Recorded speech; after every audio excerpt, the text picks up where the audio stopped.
Welcome to Abhinav Bharat. కూటమి ప్రభుత్వం అమరావతి అభివృద్ధిలో భాగంగా అనేకటువంటి సంస్థలను పెట్టుబడులను తీసుకొస్తా ఉంది. అందులో భాగంగానే అమరావతిని ఎడ్యుకేషన్ హబ్ గా కూడా మార్చడానికి ఈ రోజు ఒక కొత్త ప్రతిష్టాత్మకమైనటువంటి సంస్థను తీసుకురావడానికి అడుగులు వేసింది. అదే బిట్స్ పిలాని. అయితే ఇప్పటికే అక్కడ ఎస్ఆర్ఎం విట్ అనేటువంటి విద్యా సంస్థలు ఉన్నప్పటికీ దేశంలోనే అంతర్జాతీయ స్థాయిలోనూ ఒక ప్రతిష్టాత్మకమైనటువంటి సంస్థ బిట్స్ పిలాని. ఆ సంస్థను ఆంధ్రప్రదేశ్ అమరావతిలో తీసుకురావడానికి ఆంధ్రప్రదేశ్ ప్రభుత్వం అడుగులు వేసింది. ఇందులో భాగంగానే రాజధాని అమరావతిలో బిట్స్ పిలాని నిర్మాణానికి సంబంధించి ఆ సంస్థ ప్రతినిధులు సిఆర్డిఏతో ఒప్పందం చేసుకున్నారు. దేశంలోనే ప్రముఖ విద్యా సంస్థలో ఒకటైన బిట్స్ పిలాని అమరావతిలో క్యాంపస్ ఏర్పాటు చేయనుంది. దీనికోసం తుళ్లూరు మండలంలోని మందడం, వెంకటపాలెం గ్రామాల్లో సుమారు 70 ఎకరాల భూమిని రాష్ట్ర ప్రభుత్వం కేటాయించింది. ఈ మేరకు బిట్స్ సంస్థ ప్రతినిధులు సిఆర్డిఏతో భూ విక్రయ ఒప్పందం కుదుర్చుకున్నారు. ఈ కార్యక్రమంలో ఏపీ సిఆర్డిఏ ఎస్టేట్స్ విభాగం జాయింట్ డైరెక్టర్ వి డేవిడ్ రాజ్, బిట్స్ పిలాని తరపున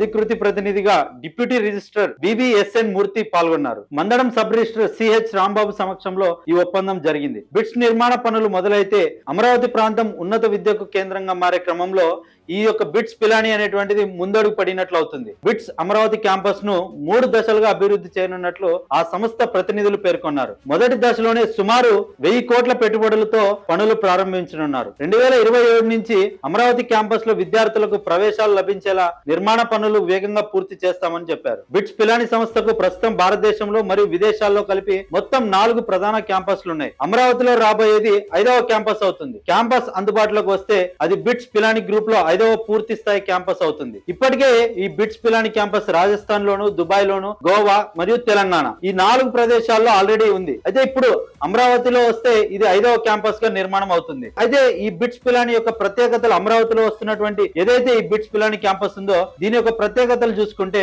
బిట్స్ పిలాని ఈ క్యాంపస్ ను ఒక ఫస్ట్ క్యాంపస్ గా ఉండబోతుంది అంటూ తెలిపారు. కేవలం కోర్సులు మాత్రమే కాకుండా క్యాంపస్ కార్యకలాపాలు, పరిశోధనలు మరియు అడ్మినిస్ట్రేషన్ లో కూడా కీలక పాత్ర పోషిస్తుందంటూ తెలిపారు. ఇది దేశంలోనే మొదటి ప్రయత్నంగా నిలవనుంది. అయితే ఇక్కడ ట్రెడిషనల్ ఇంజనీరింగ్ తో పాటు కంప్యూటర్ సైన్స్, ఎమర్జింగ్ టెక్నాలజీలపై ప్రత్యేక దృష్టి సారిస్తారు. 70 ఎకరాల్లో విస్తరించే ఈ క్యాంపస్ ను 3 దశల్లో అభివృద్ధి చేస్తామని చెప్పారు. పూర్తి స్థాయిలో అందుబాటులోకి వచ్చినప్పుడు సుమారు 10,000 మంది విద్యార్థులకు వసతి కల్పించేలా ప్రణాళికలు సిద్ధం చేశామని చెప్పారు. ఆంధ్రప్రదేశ్ రాజధాని అమరావతి మాస్టర్ ప్లాన్ కు అనుగుణంగా అత్యున్నత ప్రమాణాలతో కూడిన సస్టైనబుల్ మరియు ఎనర్జీ ఎఫిషియెంట్ భవనాలను ఇక్కడ నిర్మిస్తారు. క్యాంపస్ అందుబాటులోకి వస్తే అది బిట్స్ పిలాని గ్రూప్ లో ఇది 5వ పూర్తి స్థాయి క్యాంపస్ అవుతుంది. అయితే ఇప్పటికే మనం చూసాము అక్కడ అనేక సంస్థలు రావడం. బట్ ఇలాంటి పెద్ద సంస్థలు రావడం వల్ల ఏమవుతుందంటే మనం ఇప్పటికీ చాలా మంది విద్యార్థులు ఇలాంటి సంస్థలు లేక మన ప్రాంతాల్లో ఇతర రాష్ట్రాలకు వెళ్తూ ఉండడం చూస్తూ ఉంటాం. అక్కడికి వెళ్ళడం చేత ఏమవుతుందంటే అక్కడ ప్రాంత సమస్య కానీ, లేకపోతే పిల్లలు ఫుడ్ సమస్య కానీ, లేకుంటే రవాణా ఇబ్బందులు కానీ, ఇలా అనేక రకమైనటువంటి ఇబ్బందులు ఎదుర్కొంటున్నారు. ఇది ఎందుకు అంటే మన ప్రాంతాల్లో ఇలాంటి విద్యా సంస్థలు లేకనే. అంతేందుకు మనం ఉదాహరణకు తీసుకుంటే సాఫ్ట్వేర్ ఉద్యోగాల కోసం అని చెప్పేసి, ఇతర ఉద్యోగాల కోసం అని చెప్పేసి మనం ఇతర రాష్ట్రాలకు వెళ్తూ ఉంటాం. అక్కడ అనేకమైనటువంటి సమస్యలు మనం ఎదుర్కొంటూనే ఉంటాం. అంటే ప్రాంత విభేదాలు అనేటువంటివి కానీ, ఇతర సమస్యలు మనం చూస్తూనే ఉంటాం. అందువల్ల మనం మన ప్రాంతాల్లో ఇలాంటివి లేక అనేక ఇబ్బందులు అయితే పడుతూ ఉంటాం. ఈ యొక్క విద్యా సంస్థ ఇక్కడ రావడం చేత విద్యార్థులకు విద్య ఎంతో ఈజీగా ఈ యొక్క సంస్థలో అందుబాటులోకి వస్తుందని చెప్పేసి ఆ సంస్థ యొక్క అధికారులు తెలిపారు. అయితే ఈ సంస్థ రాకతో వందలాది మంది ఫ్యాకల్టీ, సహాయక సిబ్బంది మరియు పరిశోధన రంగ నిపుణులకు ఉపాధి లభిస్తుందని, ఇది ప్రాంతీయ అభివృద్ధికి మరియు నైపుణ్యాభివృద్ధికి దోహదపడుతుందంటూ చెప్పడం జరిగింది. అంటే ఏమవుతుందంటే అక్కడ ఒక క్యాంపస్ ఏర్పడితే అంటే లోకల్లో ఉన్నటువంటి వాళ్ళకి కానీ, ఆల్రెడీ వర్క్ చేస్తున్నటువంటి ఇతర కళాశాలలో ఎంప్లాయీస్ గా ఉన్నటువంటి, అంటే పిహెచ్డీలు పూర్తి చేసిన ఇప్పటికీ 25,000, 30,000 ఉద్యోగాలకే కొన్ని ప్రాంతాల్లో పరిమితం అయిపోయారు. అంటే ఇప్పుడున్నటువంటి పరిస్థితుల్లో 25,000, 35,000 ఎంత మాత్రం సరిపోతుందో మనకు తెలుసు. అయితే అయినప్పటికీ ఎందుకు అంటే మనం ఇప్పుడు సిటీకి వెళ్ళాలి అంటే ఒక ఆంధ్రప్రదేశ్ నుంచో లేకుంటే ఇంకొక ప్రాంతాల నుంచి సిటీకి వెళ్ళి ఇప్పుడు మన ప్రాంతంలో 35,000 ఉంటుంది. అంటే ఇలాంటి క్యాంపస్ లేక సాధారణ క్యాంపస్ లో ఆ క్యాంపస్ తగ్గటువంటి జీతం అయితే ఉంటది. సరే, మనకు అర్హత ఉన్న ఎక్కువ రావాలి అంటే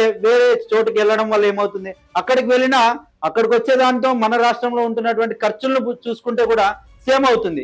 బికాస్ ఆఫ్ దట్ అంటే మనం ఇప్పుడు మన ఊర్లో నుంచి హైదరాబాద్కి వస్తే మన ఊర్లో 3,000 రూపాయలు రెంట్ దొరుకుతాయి. ఇప్పుడు హైదరాబాద్ లో మనకు 3,000 రూపాయలు రెంట్ దొరుకుతుందా? దొరకదు. సుమారు 15,000, 10,000 అలాంటి రెంట్లు ఉంటాయి. అంటే అక్కడ 30,000 వచ్చినా అదే అర్హతకు ఇక్కడ 60,000 వచ్చినా కూడా మన వ్యత్యాసం ఏమి ఉండట్లేదు. అంటే అదే మన ప్రాంతాల్లో ఇలాంటి విద్యా సంస్థలు ఉంటే ఎవరైతే అక్కడ పనిచేయాలనుకున్నటువంటి ఉంటారో వారికి ఇది ఒక సులభతరంగా ఉంటుంది. అదే విధంగా అక్కడ ఇప్పుడు ఈ నిర్మాణం చేపడితే అనేక మందికి ఉపాధి లభిస్తూ ఉంటది. ఎందుకంటే ఇప్పటికే అక్కడ అమరావతిలో భూములు లేక ఉపాధిని చాలా మంది కోల్పోయారు. వాళ్ళు ఏం చేయాలో కూడా తెలియని పరిస్థితిలో ఉన్నారు. కాబట్టి అక్కడ ఇలాంటి సంస్థ నిర్మాణాల పనులు జరుగుతూ ఉంటే అక్కడ ఉపాధి లభిస్తుంది. ఎందుకంటే గత 5 ఏళ్లలో చూసాము అక్కడ ఎటువంటి నిర్మాణాలు కానీ ఎటువంటి పనులు జరగలేదు.